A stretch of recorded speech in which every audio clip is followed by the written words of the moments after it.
जय श्री राम, जय बालाजी सरकार। Hello guys, welcome to my new video. Kanishk video में स्वागत है आपका। आप लोग कैसे हैं? आई होप आप सभी स्वस्थ होंगे, अच्छे होंगे।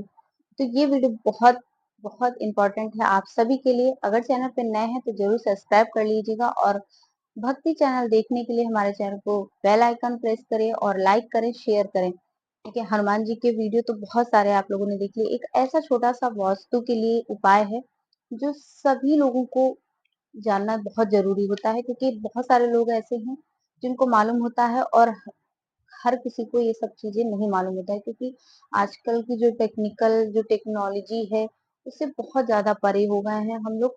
पहले का समय था दूसरा, अब हर चीज एस्ट्रोलॉजर, हर चीज वास्तु के हिसाब से है। घर की दिशा, पेड़ पौधे, बहुत कुछ देखना पड़ता है। जैसे कि बहुत सारे आप लोगों ने वीडियो देखे होंगे चैनल पे, बहुत सारे यूट्यूब पर बहुत सारे लोग हैं ऐसे जो वास्तु से रिलेटेड वीडियो बनाते हैं।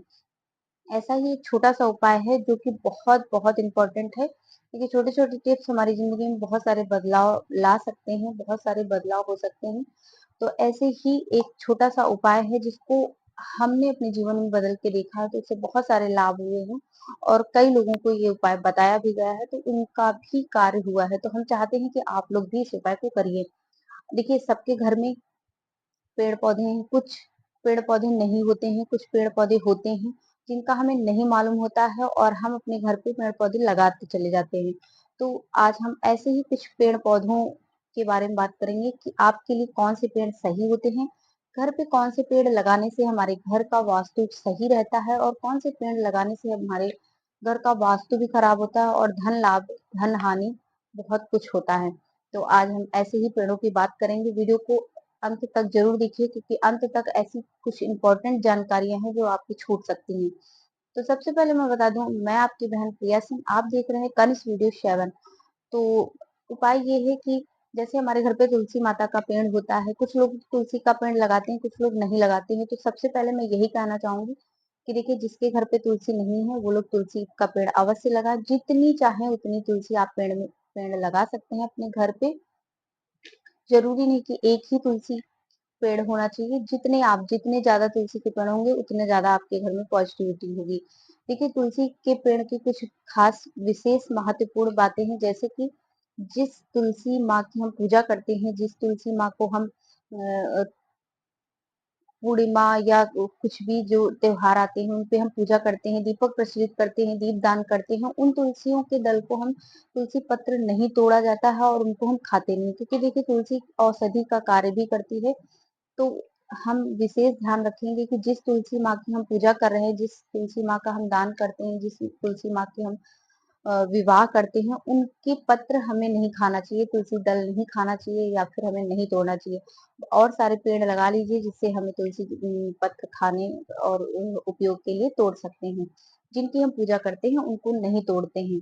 ठीक है, ये ध्यान देना चाहिए। और कुछ लोगों का सवाल होता है कि हम कितनी तुलसी का पेड़ लगा सकते हैं, कितनी तुलसी माता अपने घर पे रख सकते हैं। जितनी आप चाहें उतनी। देखिए, तुलसी में बहुत ज्यादा पॉजिटिविटी है और माता लक्ष्मी, भगवान विष्णु विराजमान रहते हैं तुलसी के पेड़ में। तो इसलिए आप तुलसी जितनी लगाएंगे उतना ही शुभ रहता है। अब हम बात करते हैं, जैसे कि हमें कांटेदार पेड़ों की बात करते हैं, कि बहुत सारे लोगों का कहना होता है कि कांटेदार पेड़ नहीं लगाने चाहिए। तो हाँ, बिल्कुल सत्य है कि कांटे वाले जो पेड़ होते हैं उनसे हमारे घर पे नकारात्मकता और बीमारियां बहुत ज्यादा बढ़ती हैं। ये बिल्कुल सत्य है। यहाँ तक कि समी के पेड़ में बहुत ज्यादा एनर्जी होती है, बहुत ज्यादा पॉजिटिविटी होती है, भगवान भोलेनाथ को समर्पित है, फिर भी हम समी का समी का पेड़ भी हम घर पे नहीं लगाते हैं। समी का पेड़ कहाँ पे होना चाहिए, आज हम विशेष ये जानकारी आप सभी को देंगे कि समी का पेड़ आखिर होना कहाँ चाहिए। हमारे घर पे ही होना चाहिए, बट होना कहाँ चाहिए इसका हम जरूर बात करेंगे। हम बात कर रहे थे तुलसी के पेड़ की। तुलसी के पेड़ को हमेशा हम या तो आंगन में रखेंगे, या हम घर के मुख्य द्वार पे रखेंगे, या फिर हम लॉन में रखेंगे। हम छत पर तुलसी का पेड़ नहीं रखेंगे, क्योंकि कुछ विशेष चीजें हैं जिनको हमें बहुत सारी बातें ध्यान देना होता है, वो हम बाद में बात करेंगे। तुलसी का पेड़ हमें छत पे नहीं रखना है, ये चीज का ध्यान देना। अब हम बात कर रहे थे समी के पेड़ को हमें कहाँ रखना है, समी के पेड़ को हमें कहाँ लगाना चाहिए, किस जगह पे घर पे लगाना चाहिए या कहाँ पे लगाना चाहिए। तो देखिए, समी का पेड़ अगर हो सके तो आप घर मुख्य द्वार पर लगा सकते हैं। मुख्य द्वार से थोड़ा सा इधर उधर होना चाहिए, और कोशिश करें कि हमें लॉन या गार्डन या फिर अगर हमारे घर के बाहर बहुत सारा जगह है तो वहां पे लगा सकते हैं। घर के अंदर या छत पर हमें नहीं लगाना चाहिए समी के पत्र को, क्योंकि समी के पत्र में भोलेनाथ की पूजा होती है और समी में बहुत ज्यादा एनर्जी होती है। कहते हैं समी के पेड़ में बहुत सारे लाभ होते हैं, बट कुछ हानियां भी होती हैं जिनको हम घर पे नहीं लगा सकते हैं। अब हम समी के पत्र की बात करें तो भोलेनाथ को समी का पत्र चढ़ाने से हमें घर में धन धान्य और माँ लक्ष्मी की कृपा होती है। और समी के पेड़ का फूल भी हमें भोलेनाथ को चढ़ाया जाता है। ठीक है, ये हो गया समी का पेड़। अब हम आज बात करते हैं बेलपत्र का पेड़ होना चाहिए कि नहीं घर पर। देखिए, बेलपत्र का पेड़ तो बहुत बहुत शुभ होता है, वो जरूर आपके घर में होना चाहिए। आप कहीं भी इसको लगा सकते हैं, बट ध्यान देना होता है क्योंकि बेलपत्र का पेड़ ब्रह्मा विष्णु महेश भगवान तीनों भगवान विराजमान होते हैं। और उसके नीचे की मिट्टी की भी इतनी ज्यादा एनर्जी होती है, इतना ज्यादा पॉजिटिविटी होती है कि उसको संभाल पाना बहुत मुश्किल होता है। तो ऐसी जगह पे लगाए जहाँ हम पवित्रता का ध्यान दे सके, और मुख्य द्वार पर हो तो बहुत अच्छा रहता है। दाहिने तरफ होना चाहिए, दक्षिण मुख की तरफ ना हो, विशेष ध्यान देना चाहिए। दक्षिण मुख की तरफ नहीं होना चाहिए। अगर है तो कोई बात नहीं है, अगर पहले से लगा हुआ है तो इसको हम नहीं हटा सकते हैं। अगर नया पौधा लगाते हैं तो हम जरूर इस चीज का ध्यान दें, पूरब की तरफ होना चाहिए। ठीक है, बेलपत्र का पेड़ बहुत बहुत शुभ होता है। बेलपत्र के दर्शन करने से मात्र से भगवान भोलेनाथ की कृपा प्राप्त होती है। तो बेलपत्र जरूर होना चाहिए घर पे। और बेलपत्र का पत्र जो तोड़कर हम भोलेनाथ को समर्पित करते हैं रोज डेली, तो बहुत बहुत पुण्य प्राप्ति होती है, बहुत कृपा बाबा की। क्योंकि कहते हैं ना, ब्रह्मा विष्णु तीन पत्तियां होती हैं, तीनों तीनों नेत्रों का होता है भोलेनाथ की, तीनों नेत्रों की तरह ही वो पत्र होता है। तो इसलिए विशेष ध्यान दीजिएगा। इस बेल पत्र का पेड़ जरूर हमारे घर पे होना चाहिए। लॉन में हो, बाहर हो, कहीं भी हो, आंगन में भी लगा सकते हैं, बट पवित्रता का थोड़ा सा विशेष ध्यान देना पड़ता है, इसलिए लॉन में लगाइए या दरवाजे के दाहिनी तरफ मुख्य द्वार पर लगाइए। और बेलपत्र का पेड़ लगाने से बहुत बहुत कहते हैं कि बहुत पुण्य प्राप्ति होती है, बहुत सारी कृपा होती है बाबा की। तो बेलपत्र का पेड़ लगाने से कहीं भी आप दान कर सकते हैं, लगा सकते हैं, गार्डन में लगा सकते हैं या कहीं भी मंदिर में लगा सकते हैं। बेलपत्र का पेड़ बहुत जरूरी होता है, सभी को लगाना चाहिए। अब हम बात करते हैं कि अनार का पेड़ क्या होना चाहिए हमारे घर पे या हमारे गार्डन में या हमारे मुख्य द्वार पे या कहीं पर भी घर के आसपास। अनार का पेड़ तो हाँ बिल्कुल घर के बाहर होना चाहिए। और अनार का पेड़ अनार का जो फूल होता है वो भोलेनाथ को चढ़ता है, माता लक्ष्मी को चढ़ता है, भगवान विष्णु को चढ़ता है। बहुत माँ लक्ष्मी को अनार के फूल को बहुत प्रिय है। तो अनार का फूल, अगर अनार का पेड़ है तो जरूर माँ लक्ष्मी की कृपा पाने के लिए, अगर आप अपने घर में धन धान्य माँ लक्ष्मी की कृपा पाना चाहते हैं तो अनार का पेड़ जरूर लगाएं और अनार के पेड़ का फूल भी माँ लक्ष्मी को समर्पित करें।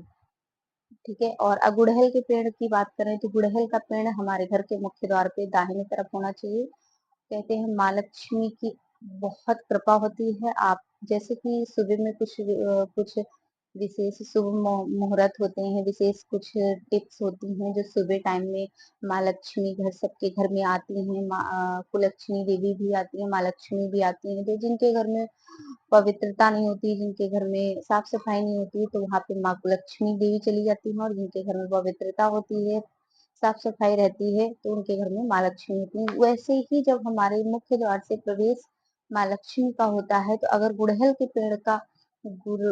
के वृक्ष का पेड़ है आपके घर पे तो बहुत शुभ होता है। आपके घर में माँ लक्ष्मी जरूर आएंगी क्योंकि उनको अति प्रिय है लाल गुड़हल का फूल, जो कि हमें मुख्य द्वार पर पेड़ जरूर लगाना चाहिए। दाहिनी तरफ हो या बाएं तरफ हो, किसी भी तरफ हो, माँ लक्ष्मी जरूर आपके घर पे विराजमान रहती है सदैव के लिए, अगर गुड़हल के पेड़ आपके मुख्य द्वार पर है। तो ये सिर्फ छोटी छोटी जो टिप्स होती हैं बहुत सारे कार्य करती हैं, बहुत सारे उपाय हैं जो बहुत सारी वास्तु के हिसाब से किए जाते हैं, जिनका हमारे जीवन पर प्रभाव पड़ता ही पड़ता है। अब हम बात करते हैं, जैसे हमारे घर का मुख्य द्वार पूरब की तरफ है या दक्षिण की तरफ है, उससे क्या फर्क पड़ता है। देखिए, पूरब मुखी जो द्वार होता है वो तो शुभ माना ही माना गया है, शास्त्रों के अनुसार ही पूरब मुखी जो मुख्य द्वार होता है तो माना ही माना गया। जैसे कि हमें दक्षिण मुखी अभी नहीं मालूम होता, पहले से ही बना हुआ है, उसको हम हटा नहीं सकते। दक्षिण मुखी जिनका मुख्य द्वार है वो क्या करें, देखिए, वास्तु भी काम नहीं करता है अगर हमारे विचार अच्छे हैं, हमारे व्यवहार अच्छे हैं, हम दूसरों के साथ अच्छा करते हैं, किसी के साथ अगर हम बुरा नहीं करते हैं, तो दक्षिण मुखी भी घर आपको कोई हानि नहीं पहुंचाता है। ठीक है, उसमें यही होता है कि हमारे कर्मों पर भी बहुत सारी चीजें निर्भर होती हैं। अगर हम अच्छे कर्म कर रहे हैं, अच्छे विचार रखते हैं, दूसरों के प्रति किसी के साथ बुरा नहीं करते हैं, किसी को हानि नहीं पहुंचाते हैं, जीव जंतुओं की सेवा करते हैं, दान पुण्य करते हैं, पूजा पाठ करते हैं, घर पे माँ लक्ष्मी सदैव रहती हैं। देखिए, कुछ चीजें कर्मों के हिसाब से भी भगवान को उलटनी पलटनी पड़ती है। कहते हैं ना कि जब हम भगवान से मांगते हैं, हमारी किस्मत में भी नहीं होता है तो भी भोलेनाथ देते हैं। तो वो हमारे कर्मों पर निर्भर होता है। अगर हम अच्छे कर्म करते हैं, अच्छे विचार रखते हैं, दूसरों गरीबों की मदद करते हैं, दूसरों की हेल्प करते हैं, तो भगवान को भी हमारे हमारे कर्मों को बदलना पड़ता है, हमारे विचारों को के अनुसार फल देना पड़ता है। तो इसलिए दक्षिण मुखी अगर आपका घर है तो आप बिल्कुल भी घबराइए नहीं। मुख्य द्वार पर देखिए क्या विशेष ध्यान देना चाहिए। मुख्य द्वार पर स्वास्तिक बना होना चाहिए, गणेश भगवान अंदर की तरफ होने चाहिए, चौखट वाले गणेश भगवान होने चाहिए जो द्वार पे लगते हैं, अंदर की तरफ गणेश भगवान का विराजमान होने चाहिए। हमेशा ध्यान दीजिए, क्योंकि गणेश भगवान को हमने देखा है कई लोग बाहर की तरफ लगा देते हैं, तो बाहर की तरफ नहीं लगाया जाता है, हमेशा अंदर दरवाजा, जब हम बाहर एंट्री करें तो गणेश भगवान का अंदर की तरफ मुख्य होना चाहिए, तो हमें दर्शन करते हुए हम बाहर की तरफ निकलते हैं। तो ये थी विशेष जानकारी। और अगर वीडियो पसंद आए तो लाइक जरूर करिएगा और शेयर करिए अपने दोस्तों के साथ। बहुत सारे लोग ऐसे हैं जो छोटी छोटी टिप्स से, छोटे छोटे उपायों से बहुत सारे जीवन में बदलाव हुए हैं। आई होप सभी को वीडियो पसंद आया, तो जरूर कमेंट में जय श्री राम, जय बालाजी सरकार जरूर लिखिए। मिलते हैं नए वीडियो में, तब तक के लिए जय श्री कृष्ण।